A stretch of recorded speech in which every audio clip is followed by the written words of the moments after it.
नमस्कार। अभी हाल ही में बॉम्बे म्युनिसिपल कॉरपोरेशन के जो चुनाव हुए उसके नतीजे हमारे सामने आए। ये चुनाव कुछ संकेत देते हैं महाराष्ट्र के लिए भी और जो राष्ट्र स्तर पे जो इलेक्शन है वहाँ भी। सबसे पहले तो दर्शकों को ये बता दें कि जो बॉम्बे म्युनिसिपल कॉरपोरेशन जो एनुअल बजट, सालाना जो बजट है, वो लगभग 74,000 करोड़ का है। मतलब कि सिक्किम, गोवा और त्रिपुरा को मिला भी लाएँ तो उनसे भी ज़्यादा इनका बजट है। तो अपने आप में बहुत महत्व है इसका। और पिछले इलेक्शन में आप जानते हो कि जब शिवसेना इकट्ठा लड़ी थी, मतलब कि शिंदे फैक्शन और उद्धव फैक्शन इकट्ठा थे, तो निश्चित रूप से इनको बहुमत हासिल हुई थी और कॉरपोरेशन इनके हाथ में थी। तो अभी तो शिंदे सेक्शन ने कॉरपोरेशन खो दी। और अगर इतिहास में जाया जाए, तो भी मैं थोड़ा सा इतिहास में जाना भी चाहता हूँ। 2012 के इलेक्शन में, कॉरपोरेशन के इलेक्शन में बीजेपी को केवल 31 सीटें मिली थी। 2017 में 82 मिली और 2026 में 89 मिली। और शिवसेना को पहले 75 मिली थी, उसके बाद 84 मिली। कांग्रेस को 52 मिली 2017 में, फिर 2012 में फिर 31 मिली 2017 में और फिर 24 मिली। तो इनका ग्राफ घटता जा रहा है कांग्रेस पार्टी का। और क्योंकि शिवसेना में स्प्लिट हो गया तो उनका ग्राफ भी घट गया। और एनसीपी की 2012 में 13, फिर 9 2017 में, फिर 3। और एमएनएस की 28, 7 और 6। मतलब कि एमएनएस का ग्राफ कम थी, एनसीपी तो लगभग ख़त्म ही हो गई जहाँ तक कॉरपोरेशन का सवाल है। कांग्रेस का ग्राफ घट रहा है। और शिवसेना जो शिंदे फैक्शन है, उनको केवल 29 सीटें मिली हैं कॉरपोरेशन में और इनको लगी हैं 89। तो नुकसान किसका हुआ? सभी का नुकसान हुआ, फ़ायदा बीजेपी को हुआ। और बीजेपी की ये इलेक्टोरल स्ट्रैटेजी रही है, पहले पास उसके बाद बनवास। और राष्ट्रीय स्तर पे आप देख रहे हो कि यही इनकी स्ट्रैटेजी रहती है। हरियाणा में क्या हुआ? ये करते क्या है कि जहाँ इनको लगता है कि हमारी कोई लोग हमें मानते नहीं हैं, लोग हमें वोट नहीं देंगे, तो एक छोटी छोटी पार्टियों के साथ ये समझौता कर लेते हैं। जैसे हरियाणा में लोकदल के साथ किया, अब उनको मार्जिनलाइज कर दिया। सत्ता में आ गए, अब उनको मार्जिनलाइज कर दिया। जहाँ इनका लड़ाई है डायरेक्टली कांग्रेस के साथ, वहाँ ये कहीं नहीं, किसी के साथ भी करते, कोई समझौता नहीं करते किसी के साथ।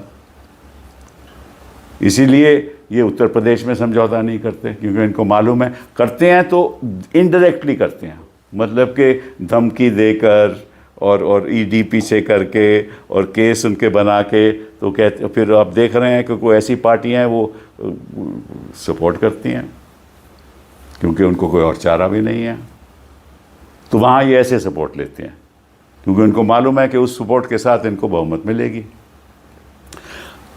जहाँ तक बिहार का सवाल है, आपको मालूम है उन्होंने क्या किया। जेडीयू के साथ होकर ये अब मेजर पार्टी, मेजर प्लेयर बन गए और अब उनको मार्जिनलाइज कर देंगे। लेकिन ये काम ये करते नहीं है। राजस्थान में 1 to 1 है, वहाँ हिमाचल में 1 to 1 है, मध्य प्रदेश में 1 to 1 है, वहाँ तो कोई इशू है नहीं।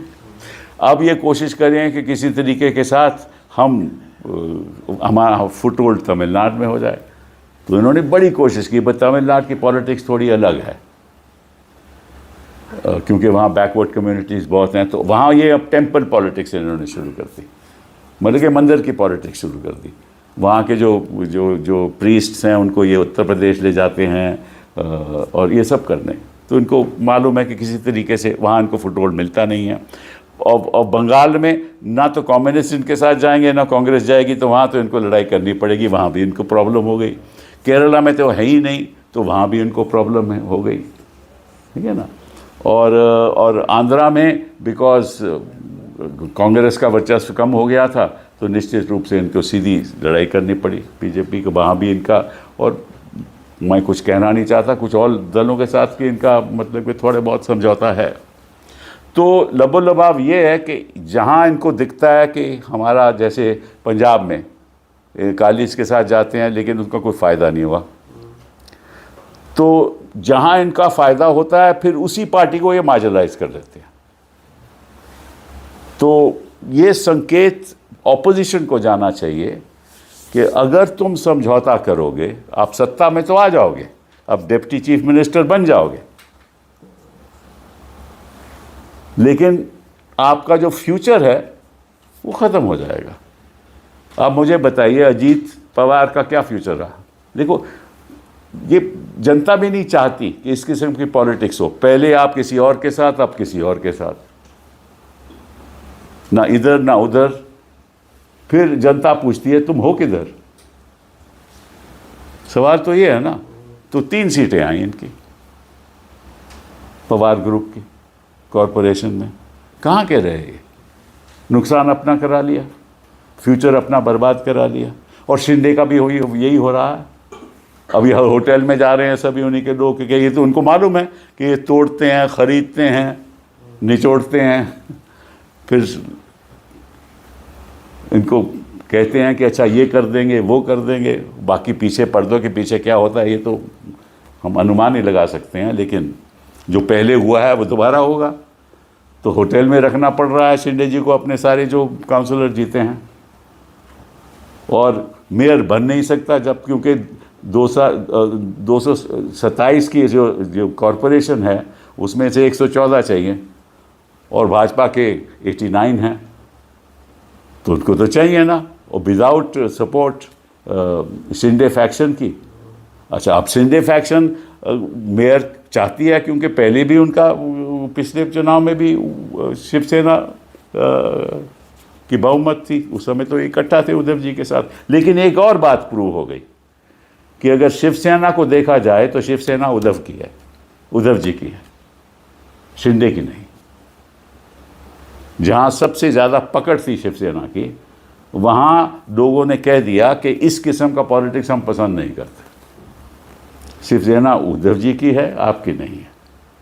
और इस किस्म की अपॉर्चुनिस्टिक पॉलिटिक्स करोगे, अवसरवादी पॉलिटिक्स करोगे, तो निश्चित रूप से जनता पहचान जाती है।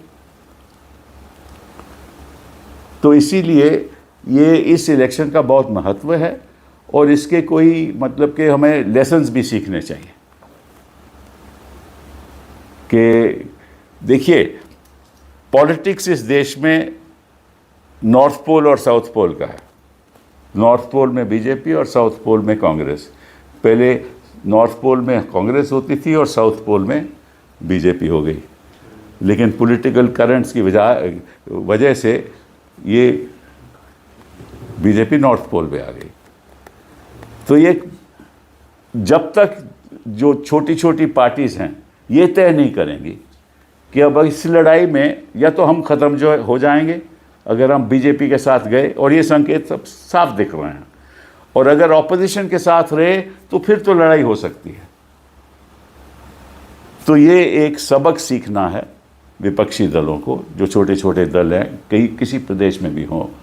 तो नॉर्थ और साउथ पोल की लड़ाई में आपको तय करना है कि अगर आप नॉर्थ पोल के साथ जाओगे तो निश्चित रूप से ख़त्म हो जाओगे, और अगर साउथ पोल के साथ जाएंगे तो आपका कोई ओहदा ज़रूर होगा। तो यही एक सबक है। और ये जो चुनाव हुए हैं बॉम्बे म्यूनिसिपल कॉरपोरेशन के, ये इसका संकेत है। बहुत बहुत धन्यवाद। लेकिन सर, जिस तरह से जो है होटल्स में विधायकों को रखा, पार्षदों को रखा गया है, आशंका क्या, आप क्या देख रहे हैं उनको? ये है कि कौन तोड़ सकता है? क्योंकि चर्चा उद्धव जी ने भी कहा हमारे यहाँ कि हमारे पास में नंबर नहीं, लेकिन हम चाहते हैं कि हमारा मेयर बने। तो फिर से होटल पॉलिटिक्स, रिजॉर्ट पॉलिटिक्स। अब इस किस्म की पॉलिटिक्स तो हिंदुस्तान में ही हो सकती है, कहीं और तो मैं दिखती नहीं मुझे, विश्व में तो कहीं और दिखती नहीं है तोड़। और कुछ सब चुप, इलेक्शन कमीशन चुप, कोर्ट जाएंगे तो कहेंगे साहब हमें क्या लेना देना है, ये तो सब आप लोगों की राजनीति है, आप जो करिए तो करें क्या। ये इस किस्म की जो टोटली ऑपर्चुनिस्टिक, जिसमें मतलब के ऑफेंसेस हो रहे हैं, ये तो क्रिमिनल ऑफेंसेस है, किसी को खरीदना, किसी को लोभ देना कि तुम मेरे साथ आ जाओ, पार्टी तोड़ देना। अब जो 10th शेड्यूल है उसका तो कोई रेलेवेंस ही नहीं रहा, क्योंकि बिना मर्जर के तो कुछ हो ही नहीं सकता, मर्जर हो नहीं सकता, तो खरीदोगे भी तो डिस्क्वालिफिकेशन हो नहीं सकती, क्योंकि इनके अपने स्पीकर रहते हैं। तो ये प्रॉब्लम है बहुत भारी। सर लगभग 19 ऐसी सीटें हैं जहां पर शिवसेना शिंदे फ्रैक्शन बहुत छोटे मार्जिन से आ रहा है, और कई लोगों का ये दावा है कि चुनाव के एक दिन पहले बीजेपी के नेताओं ने कोऑर्डिनेशन करके शिंदे गुट को हराने के लिए उनकी सीटें कम लाने के प्रयास किए हैं, जैसी खबरें फिलहाल आ रही हैं। नहीं देखिए, ये तो खबरें देखो ये तो लोगों की असम्पशन रहती है, प्रिजम्पशन रहता है कि ऐसा होगा, क्योंकि मैं भी मानता हूँ कि जो इनका जो पॉलिटिकल स्ट्रैटेजी है, राजनीतिक जो स्ट्रैटेजी है, वो ये है कि किसी तरीके से जो अपने खुद के ही पार्टनर हैं उनको आप किसी तरीके से नीचे दिखाओ, अदरवाइज उनकी जो बार्गेनिंग पावर वो बढ़ जाएगी, तो फिर उनको मुश्किल हो जाएगा। और यही देखो आप स्टेट इलेक्शन में होगा, और ये हो रहा है, क्योंकि स्टेट इलेक्शन में भी अब बीजेपी थी कहाँ, स्टेट इलेक्शन में कभी थी ही नहीं। महाराष्ट्र में तो उनका रोल बड़ा माइनर था, तो आज के दिन they are the north pole. लेकिन सर सबके बीच में जो है चर्चा, ऐसी जानकारी भी आई है कि शिंदे जी चाहते हैं कि मेयर पे भी 2.5 साल का बातचीत बन जाए, उस पर भी कहीं चर्चा चल रही है फडणवीस और। हाँ, तो ये 2.5 साल ठीक है, उस समय क्या स्थिति हुई है 2.5 साल के बाद, पहले तो बीजेपी का बनेगा ना, उसके बाद क्या स्थिति होती है 2.5 साल के बाद, वो तो खैर खुदा ही जाने। बस एक सवाल और भी, प्रधानमंत्री जी ने एक रैली की है वहाँ पर आसाम में, वो कह रहे हैं कि देखिए मुंबई की जीत है, काजीरंगा में जश्न मनाया जा रहा है, कांग्रेस हमेशा से जो है घुसपैठ को समर्थन करती रही है और हम जो है उसके खिलाफ हैं, और वही असर देश वो तो कहाँ बिहार में कहाँ घुसपैठी है इनको दिखे, पहले तो बड़े दिख रहे थे, तो आंकड़े कहाँ हैं, आंकड़े कहाँ हैं? हाँ, और असम में क्यों नहीं ये कह रहे ये बात? ये कह रहे हैं कि आसाम से भी जो है। हाँ, तो असम में जो 19 लाख है उसमें तो 15 लाख तो हिंदू ही हैं, तो वहाँ तो ये कुछ नहीं कर रहे। तो इनकी देखिए, जहाँ कह रहे हैं तो बीएमसी के रिजल्ट जो की बात कर रहे हैं प्रधानमंत्री जी, उनसे पूछिए कि ये रिजल्ट कहते क्या, संकेत क्या देते हैं कि हम सबको जैसे बना पहले पास उसके बाद बनवास। ये है बीजेपी की स्ट्रैटेजी। सर प्रधानमंत्री मोदी ने आज असम में ये भी कहा कि कांग्रेस पार्टी की पहले से ये नीति रही है कि घुसपैठियों को लाओ, उनके वोट बनाओ, और उसके आधार पर। आप क्या कर रहे थे पिछले 11 साल? पिछले 11 साल अगर कोई घुसपैठी आए हैं तो आपकी सहमति के साथ आए होंगे, या आपकी निगरानी नहीं होगी, निगरानी के आप चौकन्ने नहीं रहे होंगे, आपकी देख देख में ही आए हैं ना वो। तो पूछिए, हम उनसे, आप प्रधानमंत्री जी से पूछना चाहते हैं कि आप ये तो पहले बताइए देश को कि कितने घुसपैठिए पिछले 11 साल में आए और कितने घुसपैठिए उसके पहले आए, और अगर उसके पहले आए तो आपने 11 साल में काम क्यों नहीं किया उनको निकालने का? ये सवाल तो इसका जवाब तो मिलना चाहिए ना, देश को मिलना चाहिए ना। तो 11 साल तो अब चुप रहो, जब चुनाव है तो आप कहो कि घुसपैठिए हैं। पिछले 11 साल में आप क्या कर रहे थे? आपके पास कोई आंकड़े हैं घुसपैठियों के? ये तो बता दीजिए। पिछले 11 साल में आपने कोई ऐसी कार्रवाई चलाई जिससे पता चले कि कितने घुसपैठिए आए हैं? तो आपने जो है यूपी का भी जिक्र किया, मायावती जी भी सामने आई हैं, उन्होंने कहा है कि पीडीए के ऊपर भी निशाना साधा कि आपकी से दलित और ब्राह्मण जो है हमारे साथ में आएगा, और मायावती जी इस पर जो है ज़्यादा एग्रेसिव। ये दलित ब्राह्मण ये सब पॉलिटिक्स तो यही लोग कर सकते हैं भैया, हम तो राष्ट्र के स्तर पे पॉलिटिक्स करना चाहते हैं। हम तो चाहते हैं कि देश की तरक्की हो। इस किस्म की पॉलिटिक्स देश को कहीं नहीं ले जाएगी। ये हिंदू मुस्लिम, ये ब्राह्मण दलित, इस किस्म की पॉलिटिक्स देश को आगे तो नहीं ले जाएगी। ये तो मेरा मानना है। हमारे जो बुज़ुर्ग लोग थे जो जिन्होंने स्वतंत्रता हमें दिलाई, वो भी यही कहते थे, गांधी जी भी यही कहते थे। गांधी जी के तो ये भक्त हैं ना। और सरदार पटेल क्या कहते थे मालूम है आपको? उन्होंने कहा था, और ये मैं स्पीच आपको बता सकता हूँ, उन्होंने कहा था कि जो मुसलमान हैं हिंदुस्तान के, उनका यही घर है, आपको ये देश को उनके साथ ही चलाना होगा। ये पटेल साहब कहते थे। तो ये तो कहते हैं कि हम पटेल जी की प्रशंसा करते हैं और जो उन्होंने कहा उसको नज़रअंदाज करते हैं। इनकी पॉलिटिक्स तो पॉलिटिक्स है ही नहीं ना, इनकी तो पॉलिटिक्स है कि किसी तरीके से सत्ता इनके पास होनी चाहिए। सर प्रधानमंत्री मोदी ने ये भी कहा कि जिस ये प्रेस कॉन्फ्रेंस प्रधानमंत्री मोदी के तो नहीं है यार। बीएमसी पे सर वो उन्होंने कहा है बीएमसी के इलेक्शन में एक बार फिर जैन जी ने ये साबित कर दिया कि वो बीजेपी के साइड है, पॉजिटिव पॉलिटिक्स की साइड है। कौन सी पॉलिटिक्स? ये पॉजिटिव पॉलिटिक्स है कि बेचारे शिवसेना शिंदे जी को होटल में ले जाया जा रहा है 29 लोगों को, 29 जो चुने गए हैं काउंसलर को। ये पॉजिटिव पॉलिटिक्स है। ये देखिए, इनको मैं प्रधानमंत्री जी के बारे में नहीं कह सकता कि जो भाजपा का जो पॉलिटिक्स है वो हमेशा डिवाइसिव रही है, स्वतंत्रता तक टाइम ही डिवाइसिव रही है। इन्होंने क्यों नहीं हमारी नेशनल मूवमेंट के साथ दिया? क्यों नहीं गांधी जी का साथ दिया? ये तो अंग्रेज़ों के साथ थे। तो इनकी पॉलिटिक्स तो हमेशा डिवाइसिव रही है। इनको पॉजिटिव पॉलिटिक्स करनी नहीं आती, नहीं तो देश पिछले 11 साल में कहीं का कहीं पहुंच जाता।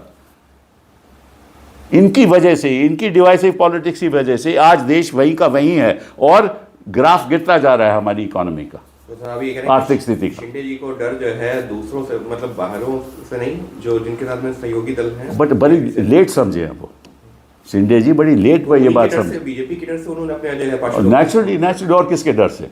बाकी पास तो इतना ताम धाम नहीं है ना कि वो लोभ दे सके, या तो सत्ता का लोभ या किसी और चीज़ का लोभ। Thank you. ओके।